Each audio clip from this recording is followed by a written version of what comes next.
160 একরে টঙ্গী ইজতেমা মাঠে শুক্রবার শুরু হচ্ছে 58তম বিশ্ব ইজতেমা। অজু গোসল সহ সুপেয় পানি সরবরাহ, রান্নার জন্য উপযুক্ত স্থান, সামিয়ানা টাঙানো সহ অধিকাংশ প্রস্তুতি শেষের দিকে। নির্ধারিত জেলাগুলো থেকে আসতে শুরু করেছে মুসল্লিরা। প্রায় 90% হয়ে গেছে, আর 10% বাকি আছে। আমাদের ইজতেমার কাজ প্রায় কমপ্লিটের দিকে।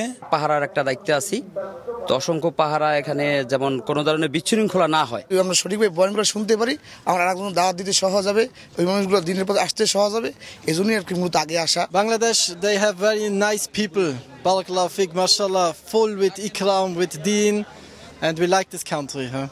31 জানুয়ারি শুরু হয়ে 2 ফেব্রুয়ারি আখেরি মোনাজাতের মধ্য দিয়ে শেষ হবে ইজতেমার প্রথম পর্ব।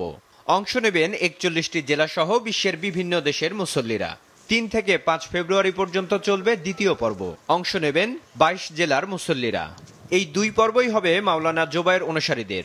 2 ধাপে ইনশাআল্লাহ ইজতেমা অনুষ্ঠিত হবে। প্রথম ধাপ জানুয়ারি 31 ও ফেব্রুয়ারি 1-2, এবং দ্বিতীয় ধাপ 3, 4, 5 ফেব্রুয়ারি, এবং 2টা ধাপেই হযরত উলামায়ে কেরামের তত্ত্বাবধানে শুরায়ে নিজামের অধীনে পরিচালিত হবে। 250টিরও বেশি ডিজাইন অপশন নিয়ে ওয়ালটন স্মার্ট ফ্রিজ, বোঝে আপনার প্রয়োজন। এরপর 8 দিন বিরতি দিয়ে 14 ফেব্রুয়ারি শুরু হবে সাতপন্থীদের ইজতেমা। 16 ফেব্রুয়ারি আখেরি মোনাজাতের মাধ্যমে শেষ হবে এবারের বিশ্ব ইজতেমা। আমাদের যে ইজতেমা 14, 15, 16 তারিখ, এই ইজতেমা আমরা শান্তিপূর্ণভাবে করব। আমাদের ইজতেমাকে আপনারা সহযোগিতা করেন। সকালে ইজতেমা মাঠ পরিদর্শন করেন আইজিপি। এ সময় তিনি বলেন, সম্প্রতি যেসব সংঘর্ষের ঘটনা ঘটেছে তার পুনরাবৃত্তি যেন না ঘটে, সেজন্য সব ধরনের প্রস্তুতি নেওয়া হয়েছে।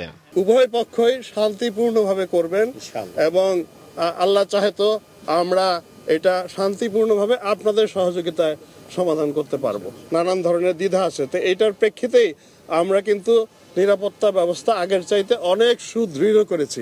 যানজট নিরসন এবং মুসল্লিদের যাতায়াত নির্বিঘ্ন করতে 31 জানুয়ারি থেকে 2 ফেব্রুয়ারি পর্যন্ত ইজতেমা মাঠের আশেপাশের মহাসড়কে পণ্যবাহী যানবাহন চলাচল বন্ধ থাকবে জানিয়েছে পুলিশ। বিপ্লব হাসান, মাছরাঙা সংবাদ, ঢাকা।